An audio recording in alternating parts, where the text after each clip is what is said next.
Hi, everyone. I'm Lauren Bennett. I lead our spatial analysis and data science software development team here at Esri in Redlands. Hi everyone, I am Ankita Bakshi and I'm a technical product engineer on the spatial statistics team here at Esri Redlands. Now, in 2014, I had the great pleasure of being at Osri in the flesh in Adelaide. And while I am quite sad that this year I come to you from my house instead of beautiful Australia, but I'm still really excited to be here at Osri to talk about spatial analysis. And unlike Lauren, this is my first Osri and I'm really very excited to share with you some of the new and existing spatial analysis capabilities in ArcGIS Pro. So we're going to talk a little bit about some new stuff, but we're also going to get down to the basics and kind of some of the foundational things that are important to think about with doing spatial analysis and doing spatial data science, which is more important now than ever before. So let's just jump right into it. So, what we want to talk about today is a topic that, if I'm being honest, we could talk about for a couple of days straight, and that's spatial data mining. And we're going to focus on statistical clustering and statistical spatiotemporal analysis. So, given that we have a short time to talk about a huge topic, I want to just jump in. And I'm going to jump in maybe not where all of you expect me to jump in, and that's at the subjectivity of maps. Now, there's a lot of conversation about this difference between data and information. Now, I want to propose that a map can often be just data.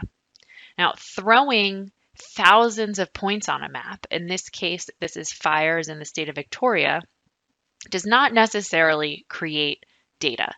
I'm not sure that we know a whole lot looking at this map. It is a lot of data for us to ingest just through a visual analysis. So a really common next step in the direction of turning this data into information is to create something like a density surface. So this is the result of a kernel density on that data. And certainly we are closer to information, right? We get a sense of the density. We can see in bright red where we had those places with the most overlapping points, coincident points. We can see where there's that high density. Now, if I asked you where the hotspots were in this map or where you would focus your attention, I think it's pretty obvious. There's this kind of bullseye in the middle of the map. Now, what about if I showed you this map on the right? It would be a lot harder to answer that question. You might feel the need to spread resources out quite a bit. Certainly, the decision that you make based on the map on the right is going to be different than the decisions you'd make based on the map on the left. Now, I know a lot of you probably know where I'm going with this, but this is the exact same data. The only difference is the classification method that I chose to symbolize it. So in the map on the right, I used a quantile classification method, and so it took a lot less to be read. I needed a lot lower density to get symbolized using red. In the map on the left, I used natural breaks, and it was a lot more conservative. You had to have a higher density to get marked as red. And neither is right or wrong. They just are two maps that tell two very different stories using the exact same data. Now, there's nothing wrong with a kernel density analysis. It's a really powerful analysis, and I recommend it as a way of looking at our data. But there are lots of ways to look at our data, including using spatial statistics. So here, we're looking at the result of a hotspot analysis. In red are statistically significant clusters of high numbers of fires, and in blue are statistically significant clusters of low numbers of fires. So the red and the blue is based on statistical significance, not on, in some ways, a design choice that I've made in choosing my classification method. So what does it mean to be statistically significant? Well, that's about inferential statistics. Now, in inferential statistics, we have what we call a null hypothesis. And in spatial statistics, that null hypothesis is what we call complete spatial randomness. Now, when we're doing this kind of analysis, we're asking the question, is there a pattern? How likely is it that this pattern that I'm seeing and we're really good at finding patterns, how likely is it that this pattern that I'm seeing is the result of a random spatial process? Now, if you think about this, if I took these numbers and I picked them up and I threw them on the ground, I would randomly expect to see clustering. Clustering happens randomly all the time. I probably wouldn't expect to see all of the high numbers cluster together the way that they are. So I'm asking this question, what are the chances that this happened randomly? And this is an important question because if we know that clustering happens randomly, we don't want to put our resources into those clusters that are just random because we're much less likely to get a return on that investment. We want to put our resources into places that where that clustering is unlikely to have happened randomly because that means those are places that likely have underlying spatial processes. There's some sort of cause there that we might actually be able to impact. So if we're asking the question, what are the chances? It makes sense that we would answer that with a probability. And we answer it with z-scores and p-values. P-values are just probabilities. A low p-value, so a 0.01, that's telling us that there's a 1% chance that this pattern is the result of random spatial processes, which means when we're looking at a map with those and we use those p-values and z-scores on the map, those darkest red and darkest blue areas are the places where we have the highest confidence that that clustering is meaningful, that that clustering is telling us something about the underlying environment. So that statistical significance can be very, very powerful. And we can minimize subjectivity in that way and help move our data in the direction of information. Now, as a little bit of context to set up the demos that we're going to take a look at, that Ankita is going to show us in a minute, I want to talk a little bit about how specifically hotspot analysis works. Now, like most of the spatial statistics tools, we have at that foundation, the backbone of this is the first law of geography, Tobler's law, that everything is related to everything else, but near things are more related than distant things.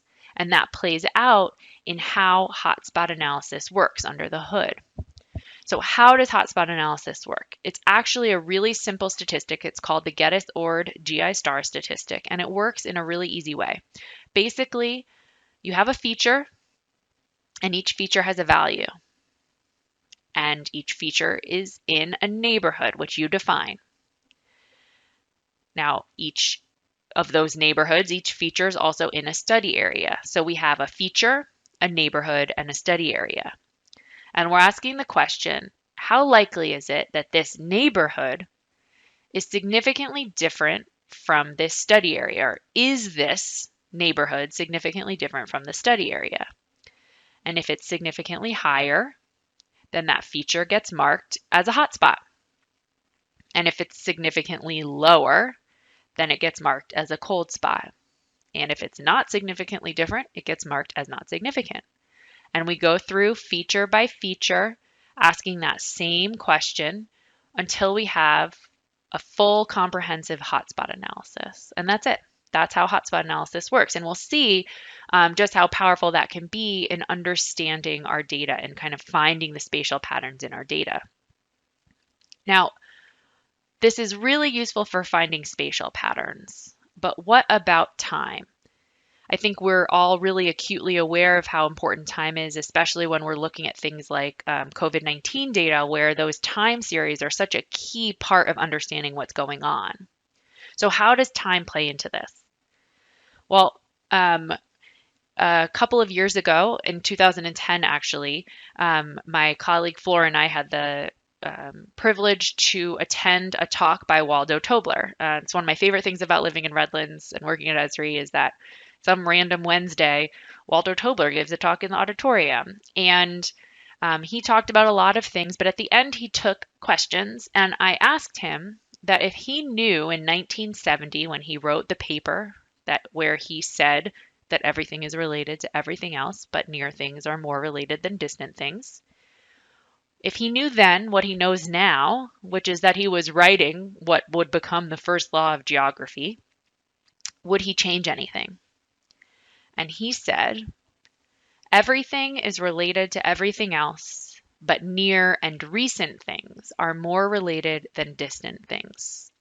And for me, this was a huge light bulb moment. This was when wheels started turning about this idea that we can extend spatial statistics. We can extend a lot of the methods that we use in geography to incorporate time because, in a lot of ways, it is very much an extension of the way we already think about the world as geographers, that near and recent things are more related than distant things. And so we built that into quite a few tools in ArcGIS Pro, in the space-time pattern mining toolbox. And we're going to talk about a number of them and how powerful they can be.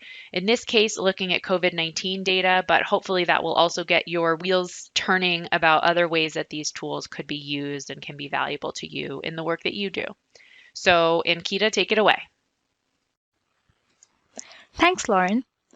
On this map, we are seeing the reported COVID-19 active cases per 10,000 people in the state of Victoria from August 1st to September 8th. Note that we are using active cases per 10,000 people and not the raw values to accommodate for population densities across different postcodes. Looking at each day's active cases on a map using a time slider is a good starting point to view temporal data. But to look for patterns, I want to visualize all this data together at once in space and time. So I created this spacetime cube using the geoprocessing tool called Create Spacetime Cube from Defined Locations, and then used Visualize Cube in 3D tool to get this interesting three-dimensional view of the cube. Each bin in this cube contains the daily active cases per 10,000 people, and each column of the bins represents a location or a postcode in this case. And if there are a few missing values for a postcode, which is very common for such type of reported data, the tool filled those bins by fitting a temporal spline on the available data for that postcode. But fitting a trend line doesn't really make sense for some locations where there's just one or two data points.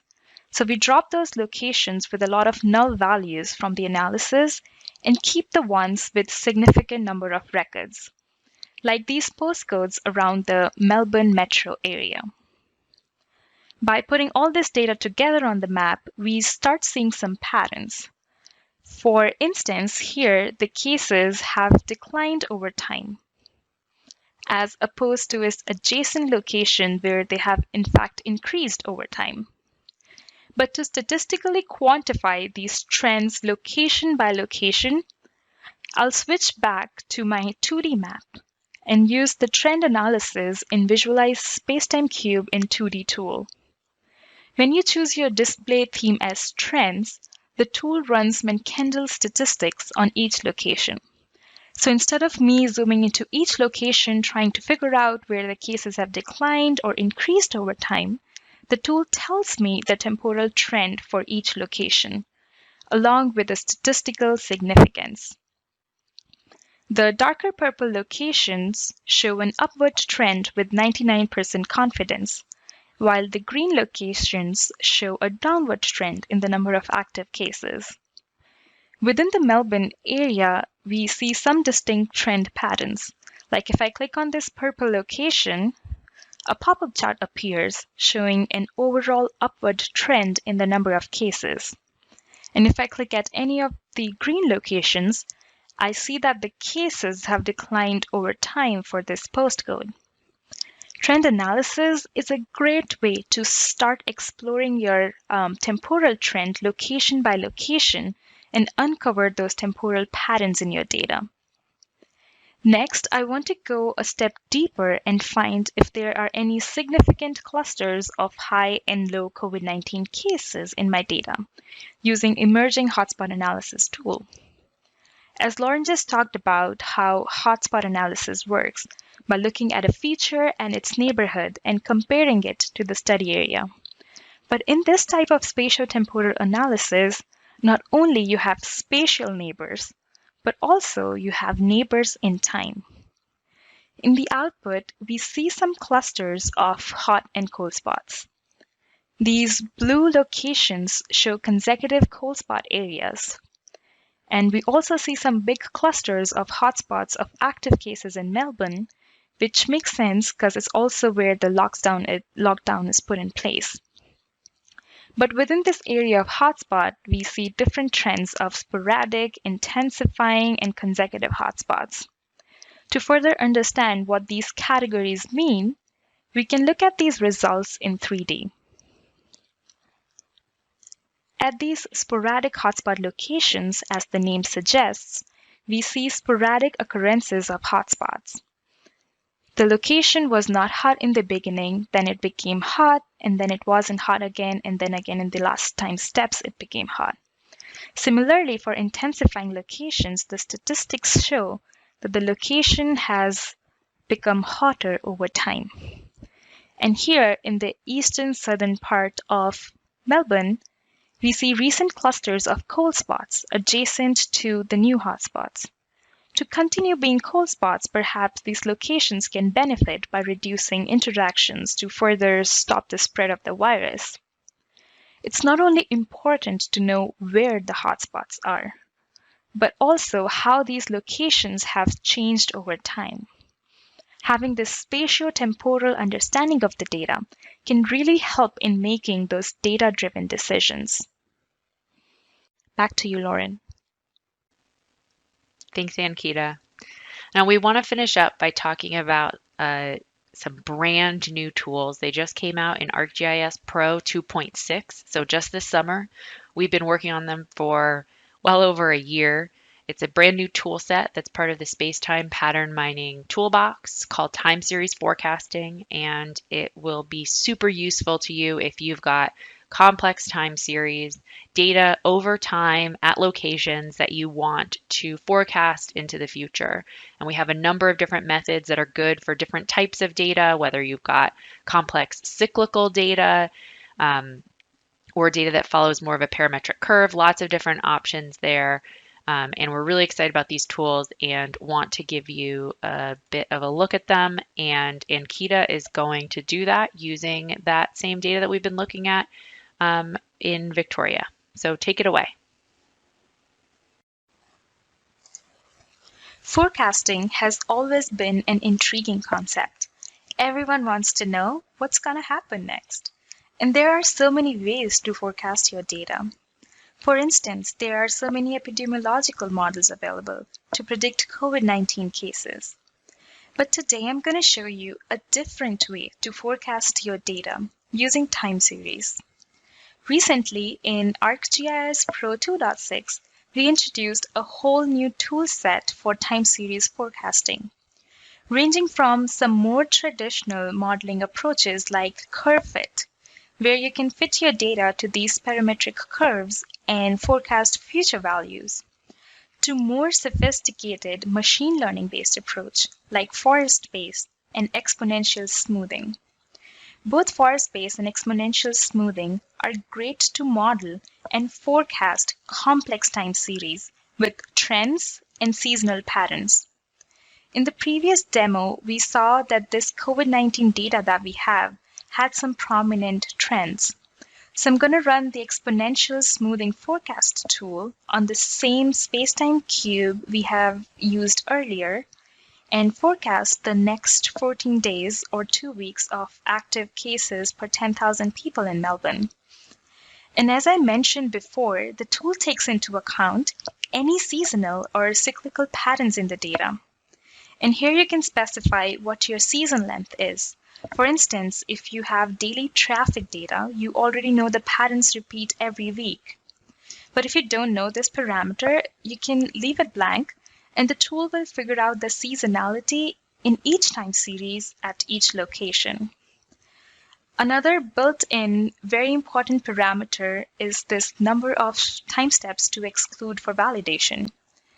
In such type of forecasting tools, it is really critical to know how well of a forecasting job the tool did by comparing the forecasted values with raw data values for validation purposes. By default, 10% of the data is excluded for validation. And that's it. That's all we need. The output of this tool gives the last time steps forecasted values, and in this case, the 14th day of the forecast. But one of the most important and my personal favorite output are these pop-ups that the tool creates. The blue points show the actual raw values, and the forecasted values are shown in orange, also with a confidence interval around the forecasted values. And just by clicking around, I just get a better sense of how the model fits location by location. Another really awesome capability in this toolset is to evaluate forecasts location by location. In the previous demo, we saw how locations had different trends and patterns, so it's possible that a single forecast model doesn't work for all the locations. An urban location with a lot of interactions and denser population could show a totally different pattern of COVID-19 cases than a rural location.